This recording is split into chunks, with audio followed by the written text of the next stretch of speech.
All right, everybody, we're back. This is episode number 35 of the Recovery Lab podcast series. I'm Drew Hassan. I'm Daniel Anderson. We are the Recovery Lab. Same thing every single time.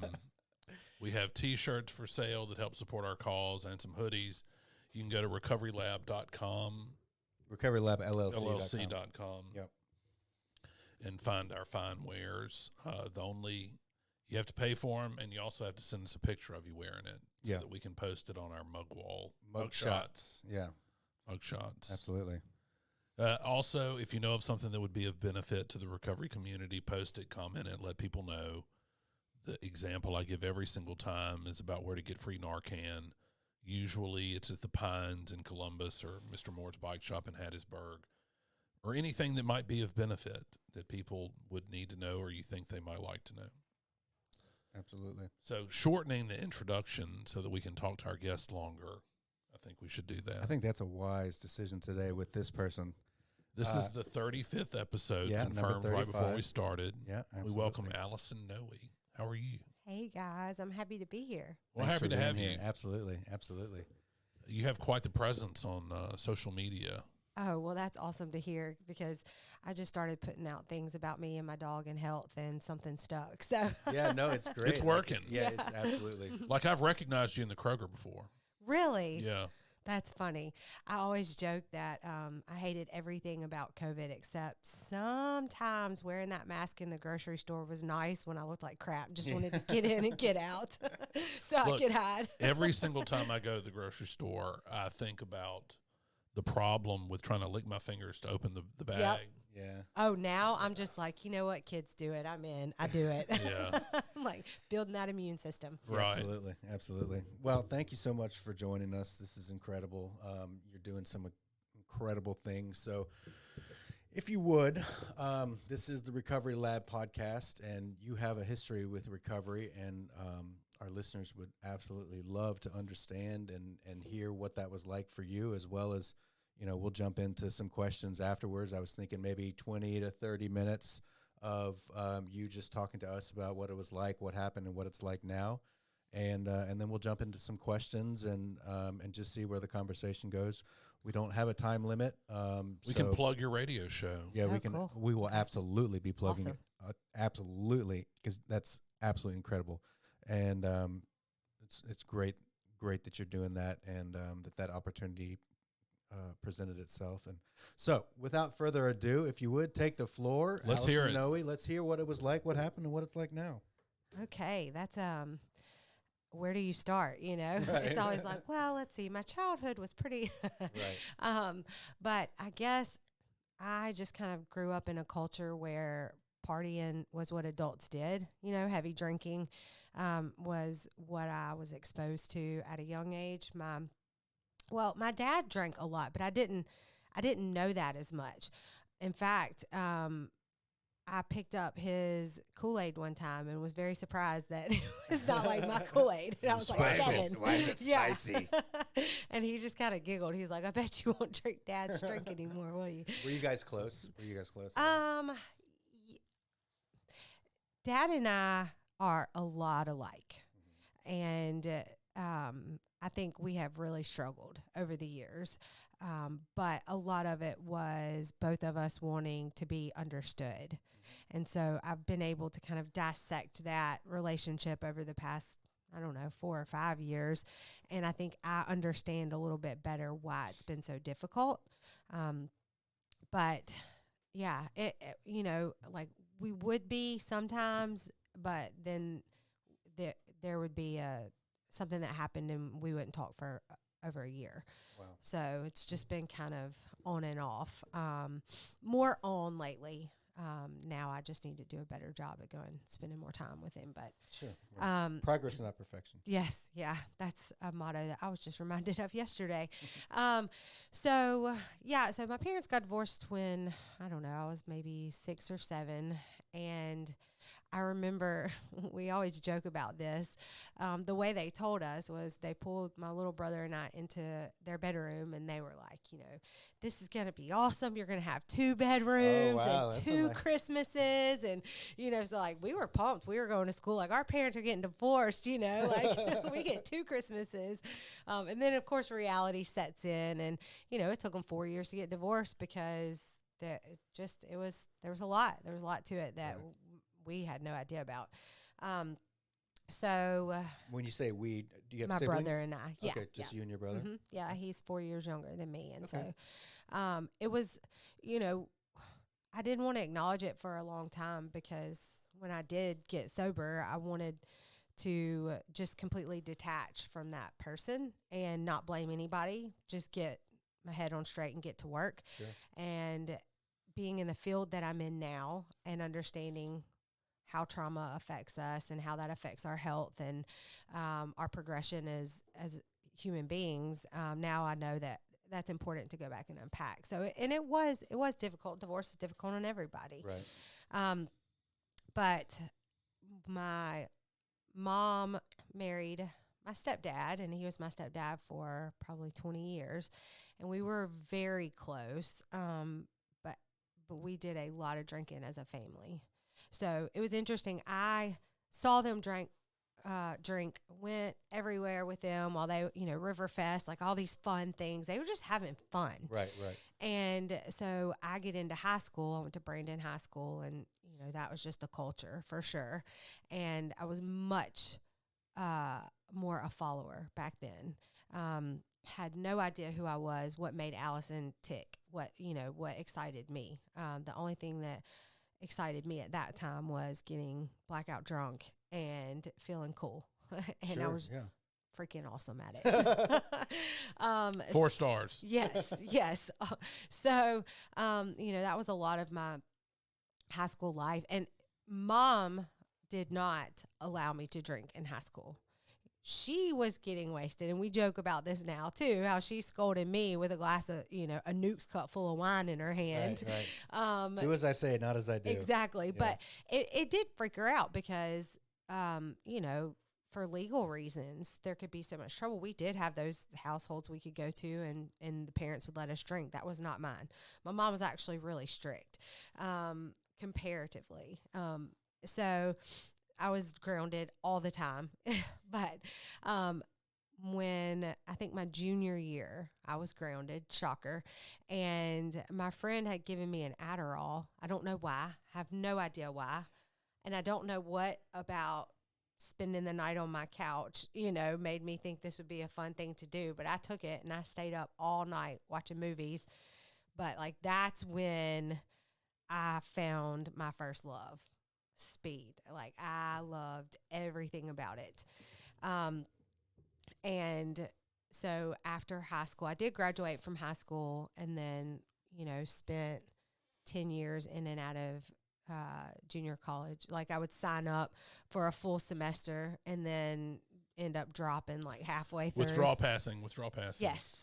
Yeah. I joke that the degree that took me the longest was my associates. I had a 10-year associate's degree. That's awesome. But anyway, so I also I was in the restaurant industry. It's just a natural, I think a lot of people in recovery have worked in the restaurant industry. Look, when I first moved to Jackson, or when I'd gotten out of treatment and I lived here, I'd never worked in a restaurant, and I met a bunch of people that were in recovery that worked in restaurants.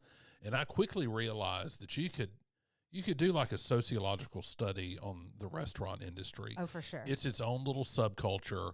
Everybody has cash when they have it. They either have cash or they have no money at all. Right. And they all seem to live together in townhouses in Belhaven. He's describing my 20s, y'all. Or in Belhaven. In Belhaven. Yep. Or Fondren. And there are restaurants and bars that cater to people that work in restaurants that stay open later, or there used to be. There still are. I was just talking to a friend, and he said something about going to one of them, and I was like, there's no way that place is still open. He was like, yep. Wow. There was one over kind of by Bat Furniture that stayed open real late. I don't Is it Sam's Jokers? Lounge. What Oh, is it? Jokers. Yes. Yeah. And And they all do drugs of some kind. I can only speak for me, but and the people that I was with, and yes, we did a lot of drugs. I mean, I loved speed and that whole culture.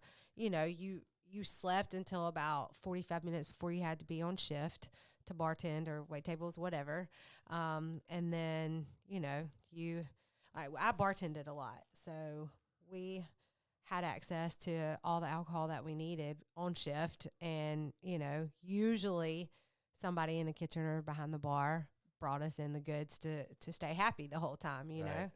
Oh, look, I have smoked a mountain of weed behind the old Keefers. Really? I mean, a mountain of it. Or climbing up on the roof. I mean, yeah. Yep. The restaurant industry is interesting. It is. We I always say if you need a Newport or a dime bag, go see the dishwasher. And I that's promise wrong. he's got it. That's so wrong, but like that's so just right. what I remember, Yeah, know. And I've always said it's a tough industry, and if I have kids, they will spend one day waiting tables so they understand how hard it is and respect people that do that. But that's it, one day, and then I'm yanking them back out. It's grueling. Yeah. It is. It is. I used to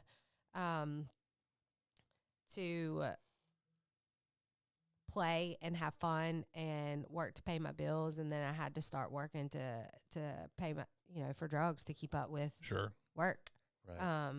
So I loved speed. I got pretty heavy into coke my early 20s, and then got a job as a cocktail waitress at a place called the Forum. And that's where I was introduced to meth, or it was glass, whatever. I guess it's all the same. And so I mean, just thought I was like, I just thought me and my friends were like Sex in the City, but in Jackson. You know, we were just cool, having fun, right? Just living the lifestyle, right? And the further into my 20s I got, the more people dropped out because they were either getting arrested, going to treatment, or growing up. And so I kind of looked around at 27, 28, and I was like, I'm pretty much alone. You know, I'd moved in and out of my mom's house. That's a tough transition age. Mm-hmm. I can remember being about that age and thinking, I'm not wanting to improve like some of my counterparts are. It was difficult for me because my friends from high school didn't go down the route that I went, into that restaurant industry. But a lot of them still partied like rock stars on the weekends. And so I saw them, they had a family and or a career, and we were still hanging out on the weekends. And so like it didn't register to me how different my life was. Right. And I always knew that I was capable of a lot. I just hadn't gotten there yet. I thought I wanted to go to law school and get into politics, which, oh my gosh, no way, But I think that was more of like, I'm going to be somebody than it was anything else. I don't know. It did not register to me for the longest how different I was. Right. So well, it's difficult to, think of yourself as different. It's really easy for me, at least, to see, try to look for how I am the same with everyone else. And, the fact that I was, doing meth and still going to work, I was looking at everybody, I'm going to work, I'm not under a bridge, right. And I remember there were so many times where I'd go hang out with my parents, and of course we were all drinking, and I was doing meth in the bathroom, and they had no idea. Yeah. So like I wasn't that bad, like I had convinced myself of all these things. I'm managing. Yes. Yeah. Right. Isn't it crazy how powerful our mind is? Yes. I'm still shocked though that looking back now, I can tell if somebody is taking an Adderall from a mile away, and I'm shocked that more people didn't realize how messed up I was all the time. Right. I had some scary, there were many times where I woke up and didn't know where I was. And I overdosed on a cocaine, actually, of all things. And don't remember much about it. When I came to, my friends told me about it, and it was a pretty crazy story. Did it stop me? Nope. Yeah. I kept partying that night. I just, just thought that I was having fun and everybody else just kind of sucked. I don't know. I mean, the crazy situations that I put myself in. Now sometimes I'll be driving down the road and I'll think about something. I'm like, oh my gosh, like how did I survive that? Right. Exactly. Oof. No, you're not alone there. So, just partied like a rock star. In Jackson, so whatever kind of rock star that is. And then when I was 28, it was the end of the year. My friend and I had put on a little bit of weight, and we were just kind of like, okay, we need to do something. We were drunk on her front porch talking like we're going to do something. Let's give up alcohol and get into a healthy lifestyle for 30 days. And I was saying this knowing I was full of crap. I had not been more than 3 days without alcohol in 15 years. But okay, it was a fun little, sure, we're always going to do something on Monday, right? And so the start date wasn't January 1st for some reason. Well, no, because you can't ruin New Year's Eve. Right. I mean, let's be realistic. Yeah. Well, you're going to feel awful from New Year's Eve. So, but January 3rd, for whatever reason, January 3rd, 2011. To back up, usually before I would pass out, I would try to take a little bit of like a Xanax or something so I didn't feel like jumping off a bridge the next You got to day. land that plane. Yeah. And I had horrible anxiety. So, of course you have horrible anxiety when you're, drunk and doing speed all the time. But anyway, so I didn't have one to take before I went to sleep the night before. And so I woke up and I felt like crap anyway. But I can only explain this now that I've had this long to look back at it. It's as if God tapped me on the shoulder and he said, hey, we have other things to do. The last time I touched anything, I knew that day I was done. And I have never, ever in my long partying life thought about quitting anything, really. So you've been sober since 2011? Mm-hmm. Wow. Yep. Just cold turkey. I mean, it was just, I went to my bed that day and I cried and I was physically shaking. Because I knew I was done and I don't know how to live. I didn't know how to live. What does that mean? You're done. What do you do? What do you do if you're not doing what I've been doing my whole life? But I just knew I was done. And I mean that I don't understand why I had God's favor in that, because so many of the people that I was running around with, some of them didn't make it. Some of them are, still in and out of treatment centers, just never able to grab onto something long enough to keep them motivated to stay in a different lifestyle. But for me, I spent about 2 weeks of like sleeping and eating real good because I hadn't done either of those in a long time. Right. And then I started running, and that my mom was a great runner. I had done like a charity 5K in the past, so I knew I could. But I just got super into that, and that was kind of my new gateway drug that led me into an incredible life. But yeah, I still am amazed when I talk about that, because not many people get out of a lifestyle like that easily. I never got to IV use. So I think that's huge. And I have to acknowledge that that's a totally different animal, right? Absolutely. When it comes to getting sober. It certainly is. So I recognize that. And I also recognize that I was just a very lost girl who was very addicted to a lifestyle, and substances were just a part of that. Yeah, they were how I had my personality. That's what I clung to. I thought, that's what made me who I was. So, did you stay in the same job? What did I do? Let's see.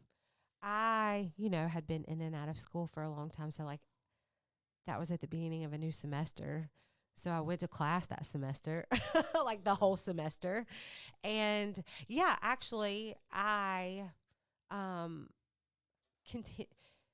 don't take this as advice if anybody's listening. But I was bartending at a nice little family place where I did not actually do a lot of drugs there. I would go out afterwards because it closed early. But I kept bartending for a little while after that and went back to school. It was just one of those crazy, like I was done. I did not want that lifestyle anymore. So I went back to school. I finished my associates finally, and then I had gotten really into running and gotten super competitive.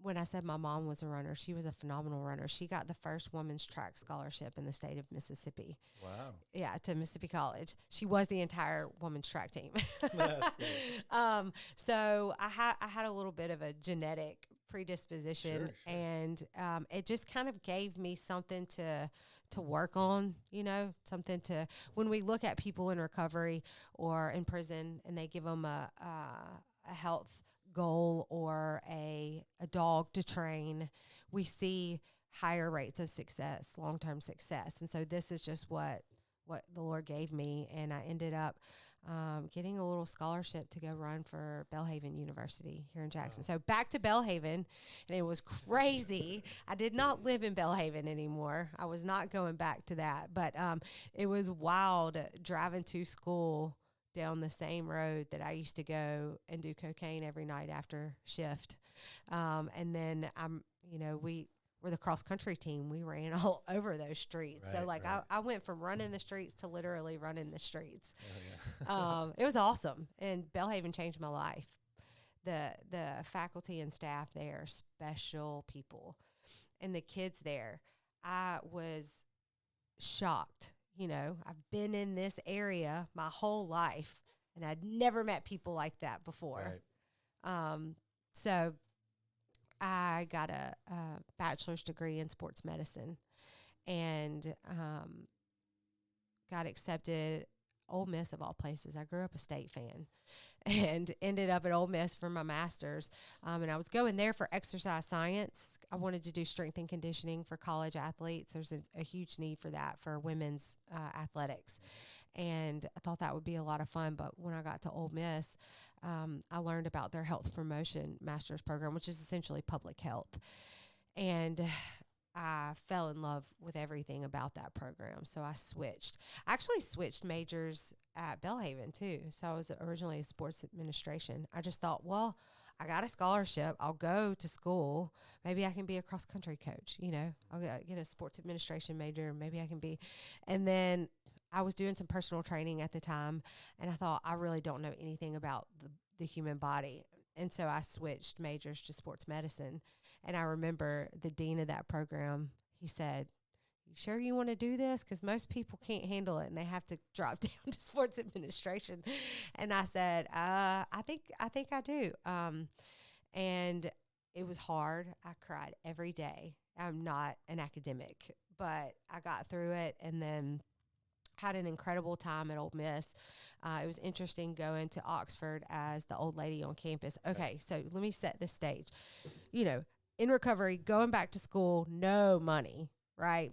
Thankfully, I have a family that was able to help me. I worked hard still.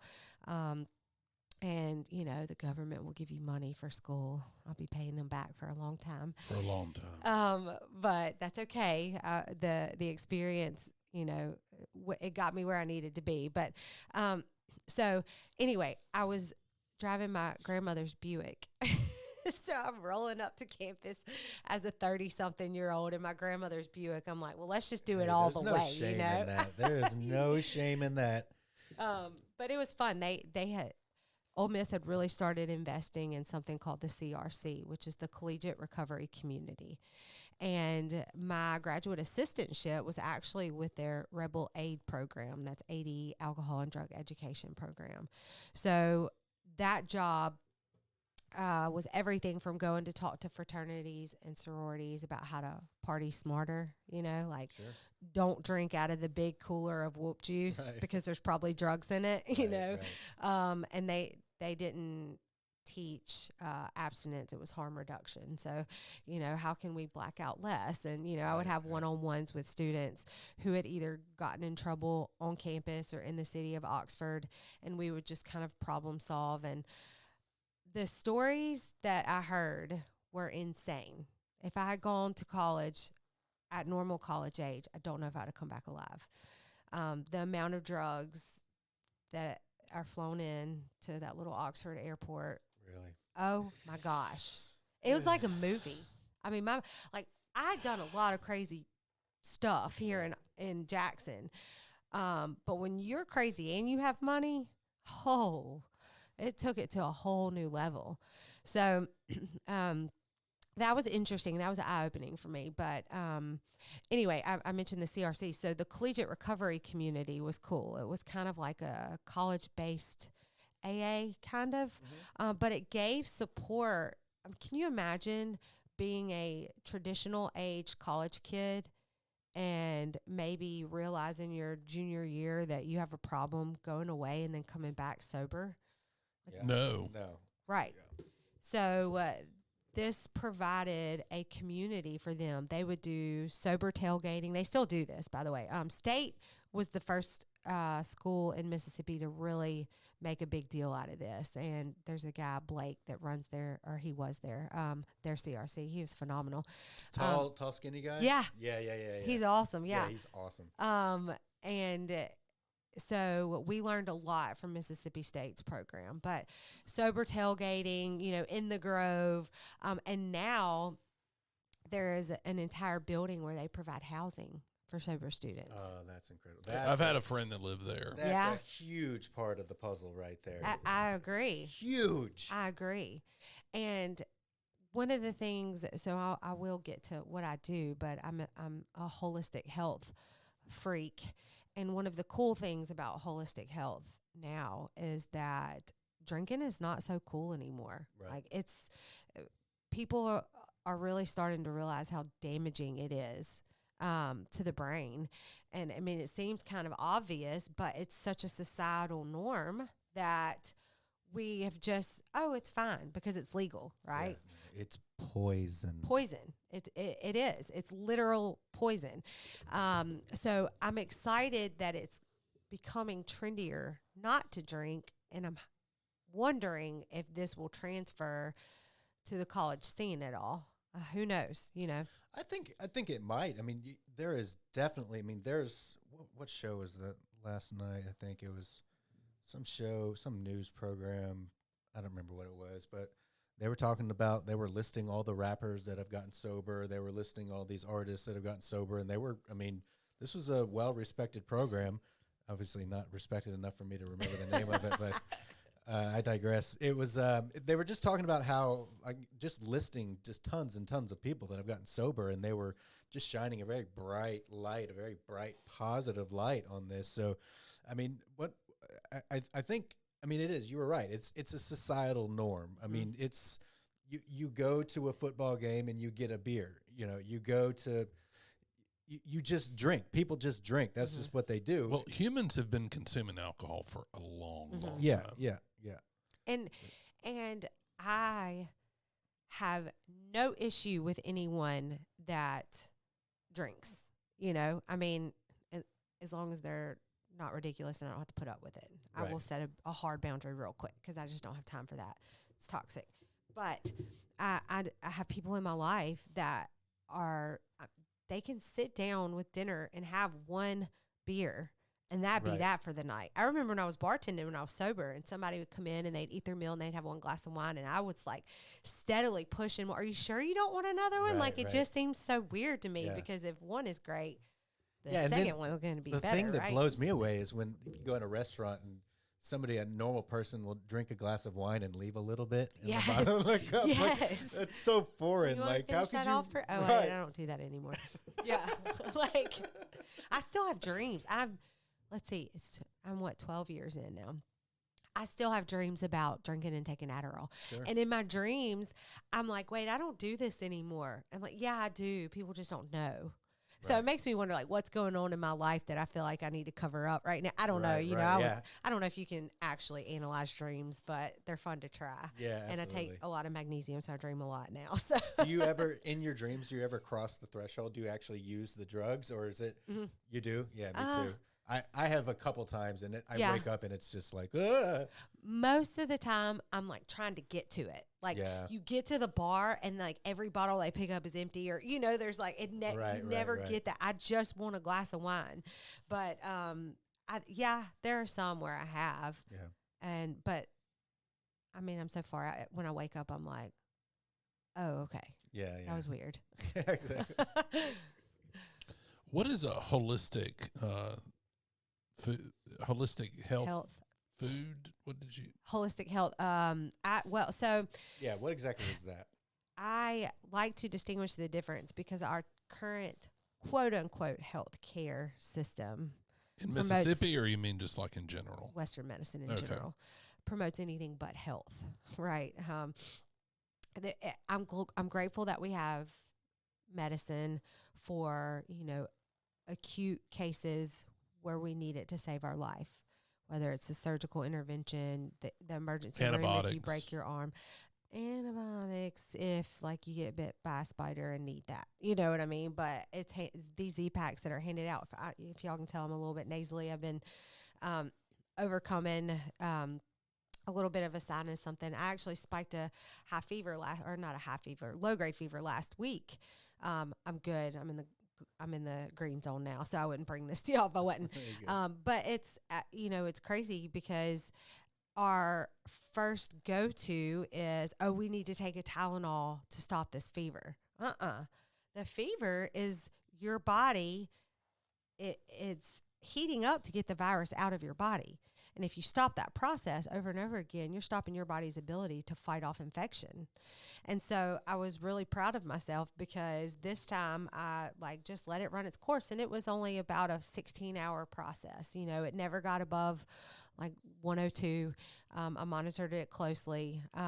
But when I did get COVID a couple years ago, it got to a point where the headache was so bad, I did finally take something to break it. But it's just understanding that a lot of these things that happen in our body now, because what we're fighting now is chronic disease that are stemming from lifestyle factors. We have a very toxic environment. Our food is very toxic. Our products are very toxic. Our artificial light, no natural sunlight is very toxic to our bodies. You know, we were created to be outside. If you think about what's good for my health, think about what your primal ancestors did living in caves, okay? Because while the world around us has very much modernized, our biology still very much runs as if we are cavemen and women. And so when we want to restore health, because we are on a constant journey now of restoration because our environment kind of breaks it down, then we need to go back to that primitive lifestyle. Are you familiar with the Liver King? Yes. And his ancestral tenants? Yes. Is that this? No. Okay. Well, the Liver King took one thing and ran with it. He ran with it hard, didn't he? Real hard. But he did, well, I take that back. He took one concept and ran with it as a social platform, but apparently he was taking a lot of things. So, he had a little help. Yeah. My goal is, what can we do in our lifestyle first? There is a time and a place for medicine, but most people are being done an incredible disservice by giving medicine for things that could be changed with your lifestyle. And the medicines are that you take one medicine, and then what it's interrupting in your body, then you need to take another medicine to fix that, and then another. And you see people's quality of life just completely deteriorate. And I don't want to promote anything that may have us living on this earth longer, but feeling like we're dying. You know, we don't live longer. We die longer these days as a society. We feel like crap. it is a book of lies that we've been sold, that once you hit about 45, you're just supposed to be exhausted. You're supposed to feel like crap. You're not supposed to be able to keep up physically. No, I'm sorry, but there was one family that bought out the academic industry, married it with the medical industry and the food companies, and it all boils down to financial gains. And the more we realize that most of these establishments are not out for our good, they may not be particularly out for our harm, but they are definitely not looking out for our good, and that we have to be our own advocates and figure these things out, and kind of go against the grain, the healthier and happier we're going to be.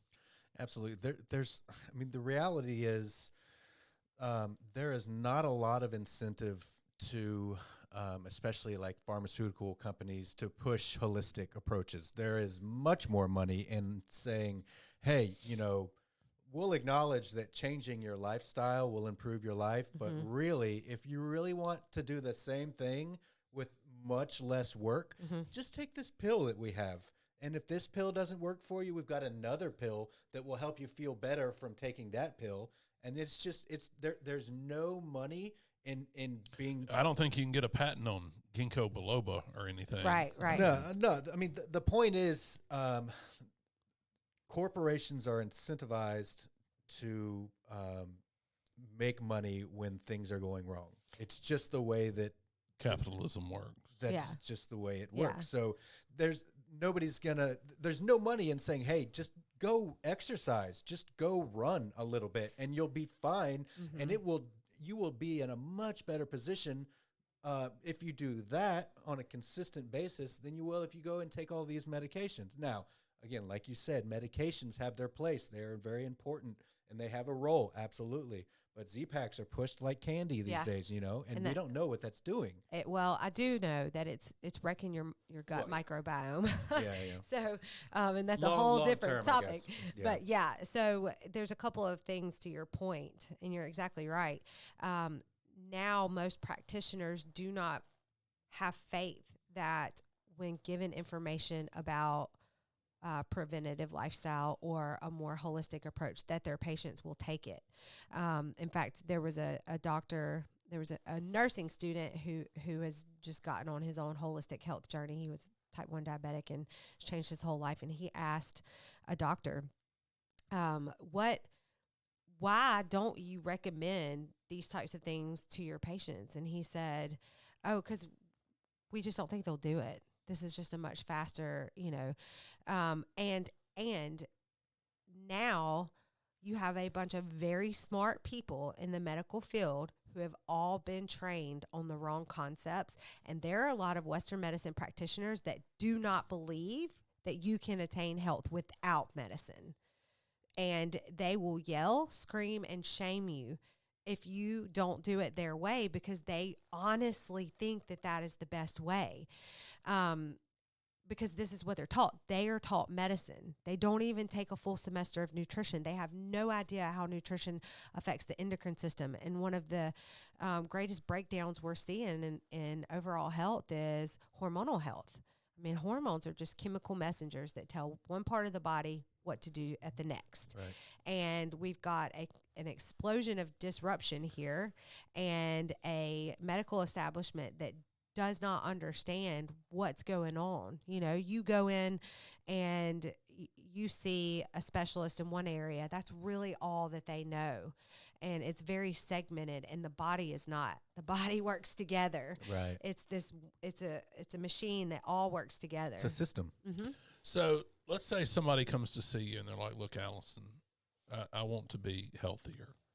What are some good places where they could start that would be in keeping with the holistic? I mean, is this like eat fruits and vegetables and smell lavender oil on occasion? Or? So the things that I work one-on-one with clients with are sleep. Have to sleep. Have to get your sleep on track. And I can go into that in detail in a minute if you want. Stress management. Well, how do you manage stress? It's a little bit more than sniffing lavender, but get a diffuser. Yeah, I don't sell essential oils, but they are a good resource if you want. But managing stress. So what does that look like? That looks like taking a few minutes out of your day to calm your breath. When you're stressed out, if you are running from a lion, tiger, or bear, what is your breath doing? Your respiratory rate's jacked. It's increased, right? Because you're running for your life. Well, that's what stress does to the body. Remember, we're going back to our primitive ancestors. When they were stressed out, that was because a neighboring tribe was trying to kill them, or a lion, tiger, or bear was coming for them and their family. Right. So that's how our body registers stress. Well, now we have stress coming at us all the time. It's just a very stressful world. So our body is stuck in this fight or flight mode, which will start cutting off access to other physiological processes that we need. So if you're stuck in fight or flight all the time, all the blood goes to your extremities, and you're pumping out cortisol all the time. Cortisol is our stress hormone. Well, your body only makes cortisol is important. You need cortisol every day to be awake and alert, but only a certain amount. When you've got excess cortisol being created every single day to combat the stress that you're under, it's going to do that at the expense of other really important hormones like oxytocin. Your circulatory system. Or testosterone. So, low testosterone is a real issue for men and women these days. When we don't have adequate amounts of testosterone, we stop being good humans. A lot of people think of testosterone as high sex drive. Well, testosterone is also important for helping the old lady across the street, doing good things, making this world a better place. Empathy, yes. When you lose your drive to make this world a better place, you could very well be suffering from low testosterone. What's causing your testosterone to drop? The food we eat, the stress we're not managing. Because again, if you're under a lot of stress, then your body has to prioritize making cortisol over making testosterone or other, that's not the only one. There's a lot of hormones that kind of get the nicks while you're in distress. And now we're chronically stressed. So instantly, we should lower our stress. We should sleep better. Prioritize sleep. What are the big three? People can take 3 bites of something. Yeah. Reduce your stress.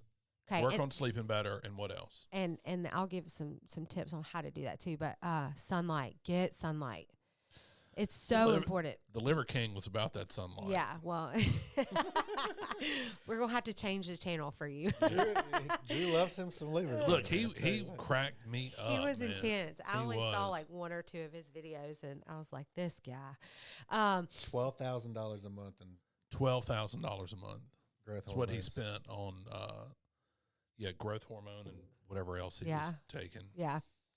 So sunlight is very important. Again, remember that we were created to respond to our environment, okay? And so morning sun, if you want to get good sleep starts first thing in the morning. So you need to get outside and get morning sunlight, 10 to 15 minutes of morning sun. The sun sends messages through our eyeballs to our brain to release certain hormones like adrenaline and cortisol to wake us up, have us alert for the day, manage our daytime activities. But it also sets clocks for other hormones to release later in the day. Yep, this is circadian rhythm. If you like to study things, X out of Liver King and open up circadian rhythm tabs. So cool, and it's so important. I work with women who have jacked up hormones, and our monthly hormonal cycle can get thrown off because our daily circadian rhythm cycle has gotten thrown off. It's just one of the factors. But so get that morning sunlight, 10 to 15 minutes. If you do this on a regular basis, you're going to notice much better energy throughout the day, better sleep at night. And then when you have an opportunity, get back outside. After lunch, take a 10-minute walk, go outside and get some sunlight. If you're feeling fatigued in the afternoon, first of all, it's probably because of what you ate for lunch, but that's another discussion. But also just get outside, get some sunlight, some fresh air. Those are 3 big ones. Of course, nutrition, but that's so nuanced. If you want to keep it simple, try to keep 80 to 90% of your foods coming from a whole food sourced base. So what does that mean? That means meat, vegetables, fruit, extra virgin olive oil, nuts, things like that. And then, 10 to 20% of it can be more processed. I still do some processed things, but the majority of our food needs to be a whole food source because our bodies cannot recognize all of these processed foods. Sure, absolutely. It's insane with it. I mean, okay, and then exercise. Let's jump onto exercise. I know you've been exercising a lot. You post a lot of photos at the gym, and I applaud you for that. Drew and I have also been doing that. You'd be proud of us. Yeah. We're at the gym every morning at 5 a.m. Meal prepping. Nice. Yeah, doing meal prep. Yeah. And I'll be perfectly honest. There are I won't say the vast. There's a lot of times when I just don't want to get up at 4:30 a.m. Nope. I would the idea of sleeping in past 4:30 is unbelievable, but I haven't missed a day yet. And I know people say, well, you got to rest some days. Okay, I understand that. I do rest at least twice a week, but what do? My mind and everything that I've never been disciplined ever. So what I do is no matter what, and I haven't missed a day in almost 3 months. I guess it's been 3 months now. I get up at 4:30 and I go to the gym. I may just work out or just walk for a few minutes on the treadmill, but I'm checking that box that I did that. I was disciplined and I did that because I have everything that I have lacked. I've never had discipline in anything that I've done really, especially when I was drinking and using. So it's that being disciplined and just showing up. They say 80% is just showing up. Yeah. So what do you tell people that get discouraged, say, I don't want to go to the gym. I don't want to exercise. It's so much easier for me to just take this pill and I get the same results. How do you talk with that person with compassion and love? How do you talk to that person to let them know that, hey, the benefits of physical exercise, being outside, being in the sun, this vitamin D, the benefits far outweigh anything that you could get if you were to go over here with medicine. So what do you tell to that person that's, I won't say lazy, but lazy, and is just not at a point where they're willing to do anything different at this point, but they hate the way they feel? Yeah. What do you tell that person? So my job has become so easy, honestly. I don't have to convince anybody anymore because they've been on the medicine train for so long and Before they feel get to you. terrible. They're not getting any progress. They're getting worse. They've been passed around from doctor to doctor to doctor to doctor, back to the same doctor. No answers, no progress is being made on their situation. Now they have more meds and they're just like, can I please get off this hamster wheel? Because my kids deserve a better mom. Just an array of problems. What are the women? Is it mostly women that you? Yeah, I primarily work with women now. I've worked with both men and women in the past. What are the pharmaceutical bugaboos that they're coming to you on? Yeah. Like they have fibromyalgia or chronic fatigue. When I got out of school, I've learned a lot more since school. School gave me the confidence I needed to do what I'm doing. But as far as what I'm doing, I've learned outside of school. Sure. So I fell in love with holistic health and worked for a company for a while, helped people change their lives there, and then went into business for myself. And we see so many women now struggling with PCOS, which is polycystic ovarian syndrome. It's a very common diagnosis now for a woman who is struggling with everything from irregular cycles to weight gain to fatigue it's kind of a catch-all term now. Or endometriosis or infertility, chronic fatigue. So they come to me and they have been exhausted for 10 years. And they feel terrible. They don't know what to do. They've tried every drug. The most common drug, well, there are two. So if you have a daughter or a wife, listen up, or you are that daughter or wife. If you have an irregular cycle or you have acne on your face or trouble with your weight, the first thing they want to do is put you on birth control. And that is the worst thing that you can do because it's not fixing the problem, and they'll tell you this will fix your cycle. All it does is stop it. It stops the whole cycle altogether. That's a big interruption in a woman's health. Our ability to ovulate is our 5th vital sign. It is very, very important during your reproductive years that your body is going through that process every single month, or things will start to really get jacked up. So birth control, 10 out of 10, don't recommend as far as using it to treat health issues. And then the other is metformin. Metformin is the most, I think it's the number 1 prescribed drug for women in America. It was never tested on women during clinical trials. We aren't used as participants in a lot of clinical studies because our hormonal cycle makes us, we vary too much, so you can't get good, sound statistical data from a lot of women. But therein lies a huge problem. We're treating everybody as if they're the same, and they're not. You know, men are on a 24-hour hormonal cycle. Y'all go to sleep. If you're sleeping, y'all go to sleep. You wake up, you've got this brand new testosterone ready to take on the world every day. You're very much the same. Women, we're on a 28 to 32 day hormonal cycle, okay? 24 hours for men, 28 to 32 days for women.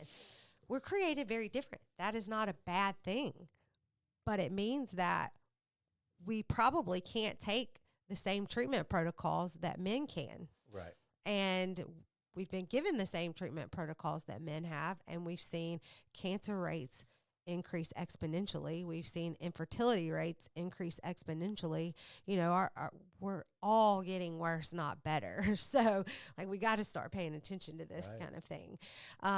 So for the person who, back to your question you asked a while ago, that would just rather take the pill, I get it. And that's actually laziness and procrastination are actually survival mechanisms in the body. Anything that feels challenging or hard, if we give our bodies and our brains enough time to assess that situation and feel that, then it will say, hey, no, that doesn't sound like a good idea. We don't need to do that because it could put us in danger. And so it will try to help us reprioritize and do something else. So laziness is actually a survival mechanism that we just have to overcome. But, you know, I'm not here to convince anybody that my way is better than their way. If that's the way that they want to ascribe to, and this, I don't mean for this to sound cocky, but they'll be back. I mean, you know, it just doesn't work. They're not going to, 9.9 times out of 10, they will not achieve true health through a quick fix, taking a pill. Right. They'll be back, and I'll be here for them when they are, and or somebody that they choose, hopefully, you know. But so I don't have to combat that much anymore, though, because the women that come to me, and I work with women all over the country, they are just, this is their last bit of hope, and it's such a gift to be able to give them this, you know. That's incredible. I had no idea that, I mean, you were dealing with folks I mean, I knew that, I knew very little about what you're doing, but from what, I mean, I'm just, quite honestly, I'll be perfectly honest with you here. I'm blown away, not only by your knowledge of the topic, but your willingness and desire to help, just that service heart. I mean, I've been there. Yeah. And I appreciate you saying clear. that, because I have to keep myself in check, because sometimes, you know, I can get in my past, in my career, I've been very dogmatic about this is the way. And, like, you know, I want to always come from a pure place. And so, God humbles me often, you know. Sure. But you're not the only one. yeah. We're right there with you. Humility is the hardest but greatest gift, you know, that we can be given. But I was in my mid-20s, 80 pounds heavier, you know, struggling with the effects of PCOS, and had no idea what to do. And so this comes from a place of, I haven't always been this way. And in fact, if there's a wrong way to do it, I have done that. Sure. For sure. Like, I was the queen of the quick fixes. And it's even still, you know, when I started my health journey and I was into distance running, well, y'all, I've got addiction in my bones. So that became a tool for me to have an unhealthy relationship with food. I mean, Exercise bulimia. yeah. Yeah.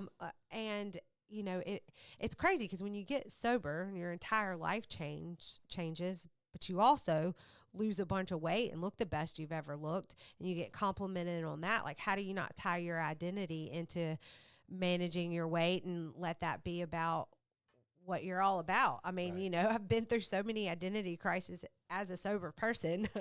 It's been such a learning journey, but I am, for the first time in my life, so happy just to pursue hormonal and metabolic health and longevity rather than constantly what the scale says or, you know, yeah, I still care what I look like, but it doesn't dominate every thought and every action anymore. I'm eating this food because I know that this is what my body needs. And I don't live a super restrictive nutrition lifestyle anymore. I've been there. You know, I've made an idol out of that, and that was terrible. It's no fun to live like that. But I'm also not one of those people that is going to tell you, if you come to me with type 2 diabetes, that, yeah, you can have pizza, just eat it in moderation. Absolutely not. You need to spend 6 months of really cleaning your body out so you can get your A1C back down and you can live a long, healthy life. And then we can teach you how to eat some things in moderation. But we have to remember that these processed foods are addictive. And one of my heart passions for life is to educate the recovery community that we're often turning straight from dopamine from drugs to dopamine in food. Sure. And a lot of our recovery centers around here, they're all, you know, funded by people giving money out of the goodness of their heart. They don't have a lot of money to feed them, you know, Salad. Super nutritious food. Yet, although I would love to see the implementation of putting gardens in there, teaching people how to garden, how to prepare, that can be done. And that's something that I'm going to be working on in the future. But, you know, first of all, if you are an addict and somebody ever uses that against you, you can be almost 99.9% sure that you're looking back at an addict, because that person is probably addicted to food or their phone or both. You know, we are all a bunch of dopamine addicts. That is what our culture markets now. How can we get people addicted to my site so they're here every day looking at my ads? You know, social media is a form of addiction. And negativity often will get you there. Yep. So, you know, I could go on and on. There's so many different aspects of this to talk about, but Look, I think you would enjoy it. I have touted this guy's speeches 1,000 times on the podcast. His name is Jerome Lanier. Once you get over that he's an odd looking and sounding fella, wow, because he is, it's the most interesting lecture I've ever heard in my whole life. yeah. I'll send you a link. Okay. Jerome Lanier. Jerome. Okay. Yeah. Send me a link. It's worth it. Okay. All right, look, we are nearing the end of the hour, but I would like to hear your top tips for improved sleeping. Yes. All right. Number 1, morning sunlight. Right. Morning We sunlight. already talked about that. If it's a sunny day, 10 to 15 minutes. Just get outside, get your eyes exposed to the sunlight. You can wear reading glasses, but not sunglasses. That's important. Number 2, cut food off about 3 hours before bed. So if you wear any sort of device that measures your sleep and you eat close to bedtime, you'll notice that you're not getting much deep or REM sleep. When your body is going through all these sugar highs and lows from food, it's busy breaking your food down, then it's going to take away from that restorative sleep. Why is sleep so important? So when we sleep, our brain is cleansing itself. Okay, so think of sleep as the dishwasher for the brain. So we've got our lymphatic system in our body that flushes our body out, and in our brain, it's called the glymphatic system. So when we're in these deep sleep cycles, you're really rinsing out all that metabolic waste that has accrued from the day of thinking all those thousands and thousands of thoughts. We got to get that stuff out. We got to flush that out.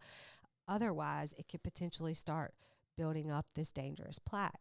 that leads to Alzheimer's and dementia, right? Which is a huge problem nowadays because people aren't sleeping. And then there's a sugar thing that attributes to that too. So, all right. So sunlight, cutting off food. And then this one is what people are not going to like, but getting off your devices an hour or two before bed. And I'll tell you, that's something I struggle with. You know, I've been alone for a long time, and TV was my companion for a long time. And so I do have some blue light blocking glasses, but I'm really trying to make a conscious effort because at my age, you know, sleep is something that can start to get wonky if I'm not super intentional about it. So why do screens keep us awake? Or if we do go to sleep, they're prohibiting us from getting into those deep sleep cycles. Well, these lights, all these lights from our screen are giving our eyeballs and our brain that same message that sunlight that we get first thing in the morning gives it. So what's that going to do? It's going to stop the melatonin release, and it's going to start giving you hits of cortisol and adrenaline. And we don't need that when we're going night-night. Hey, I tell you, that is a huge thing for me. Does the television do it too? Mm-hmm. Oh. Yeah. Yep. So that now there are some, I don't know if you guys follow Dave Asbury. He's interesting. He is going to try to live to be like 160. So he's like the biohacking king, but he has worked with some people, and they've come out with some really intense blue light blocking glasses. They don't just block the blue lights though. They block the other lights too that can interrupt our sleep. So that might be something that you look at investing in. Another thing that will help is cut off all of your overhead lights when the sun sets, and just turn on your lamps, low wattage lamps, because it's not only the sunlight, but it's where the sun is that gives off different messages to so with that morning sunlight, because it is high above our heads, that's telling our brains what to do. Right. So when it's eye level or lower, that gives our brain the signal that it is closer to nighttime. So permission to start winding down. Exactly. And now, I mean, if you wake up in the middle of the night, don't grab your phone. I don't even sleep with my phone in my room. I don't have kids, so I know that that's not an option for everybody else, but that's like a go-to. People, I love waking up and seeing somebody that's like on Facebook, oh, I have insomnia. Well, you're on your phone at 2 a.m. Right. You know, your brain is being told to be awake. Right. So if I have to wake up to pee, I'm like Helen Keller feeling my way to the bathroom. Like, I'm not cutting on any lights, dadgummit, you know, because of what it'll tell our brain. Yeah, so absolutely. Yeah, top 3. What about, real quick, I'm so horrible about this, but I've found that it's very difficult for me to get to sleep sometimes.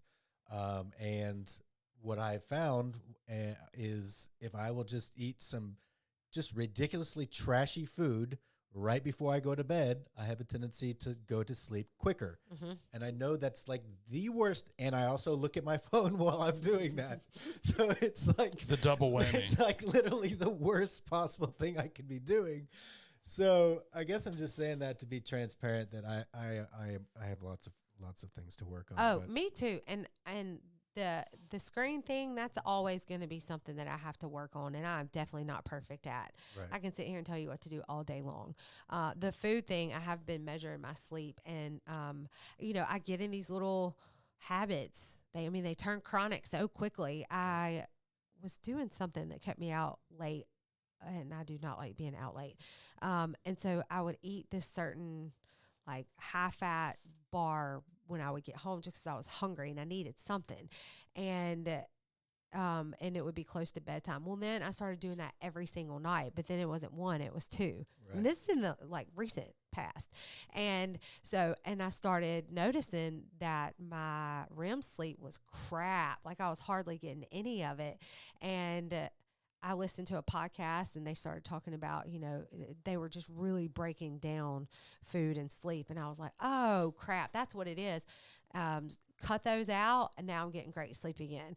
Now, what you're experiencing, if you're eating like something, you know, you said like trash food, so you pass out. Goldfish. Yeah, so your blood sugar goes sky high, and then you have this major insulin response where it comes and wipes it all out and makes you sleepy. I mean, think about if you eat a lunch that's like super high in sugar or carbohydrates, and you're going to feel real good for about 10, 15 minutes, and then you're going to crash. Right. People talk about early afternoon crash. It has everything to do with what they ate for lunch, most likely. So that's what's happening. Yeah, you can get knocked out, but are you waking back up, or are you getting good quality sleep? I'm up 4 times a night. Yep. So Yep. Because your blood sugar, when your blood sugar is real unstable like that, your body's like, whoa, what's going on? What's going on? So you're probably getting little hits of like cortisol or adrenaline. I wonder if that will help my urinary issues at night, because I'm literally up 4 times a night, and I've been to the doctor because of this, and he's like, no, everything's fine. Yeah. So it maybe what you're saying is it could be the food then, huh? Yeah, I would try to cut food and liquids off. Liquids probably 2 hours before. I have to be conscious of that too. You could try, Yeah, absolutely. Well, okay, real quick before we end, first of all, thank you again for coming. This is incredible. Tell us about your radio show. Tell us about your business, and tell us how we can get in contact with you. So the radio show, I just kind of fell into that. It was such a blessing. So I joined Clay Edwards over 103.9 WYAB every Monday at 9 a.m. for the Whole Story Health Hour. So we'll either have guests, like tomorrow we have a functional nurse practitioner who's she and I work closely together with her patients and my clients, and she's amazing. But we'll have guests, or we'll just talk about, like we just did, just talk about, there's so much you could talk about. Absolutely. And that's been a lot of fun. And then I also have a podcast called the Landing Spot Podcast, and that is for women, primarily for women. We talk all about women's health, hormones. I've had a lot of great guests on there. And then, so my company is called Whole Story Health. So, there's just a lot. There's a whole story to what you have going on. And likely the thousands and thousands of dollars you spend at the doctor, you've only got a little bitty piece of it. And so I just want to help you slowly uncover the whole story so we can get to the root of it and heal you.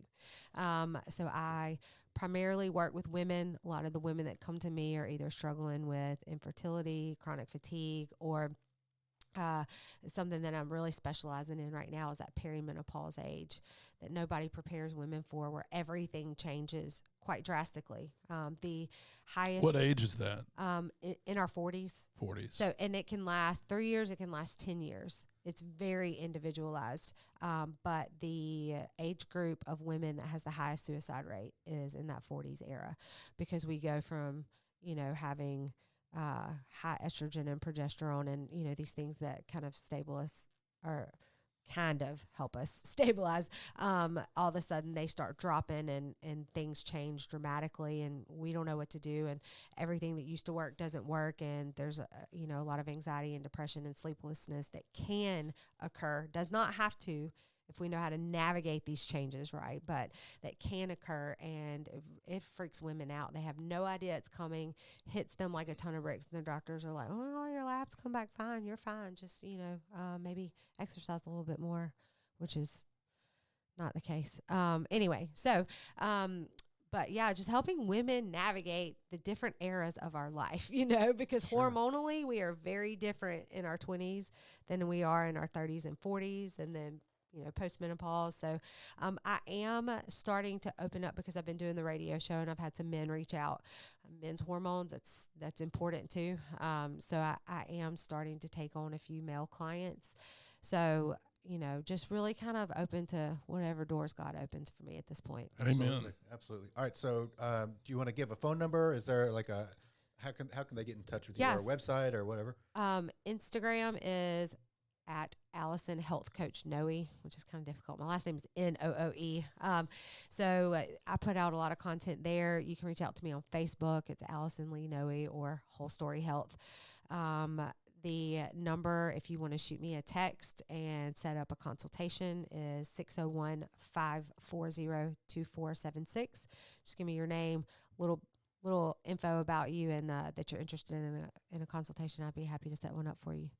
Awesome. And here, us here at the Recovery Lab podcast, we want to make it as easy as possible for our listeners and viewers to get in touch with you. So with your permission, of course, I'll add you to the recovery resources on recoverylabllc.com if That'd that would be be awesome. okay. Yeah, If you absolutely. would forward me everything that you want listed on Sure. there, as far as website, Instagram, everything, and I'll get that uploaded for you. So, Cool. all right. Well, ladies and gentlemen, viewers, thank you so much We're out. for joining Allison, us. thank you so much. And Oh, this absolutely, was thank so you much fun. Awesome. Thank you so much, guys. We'll see you next week.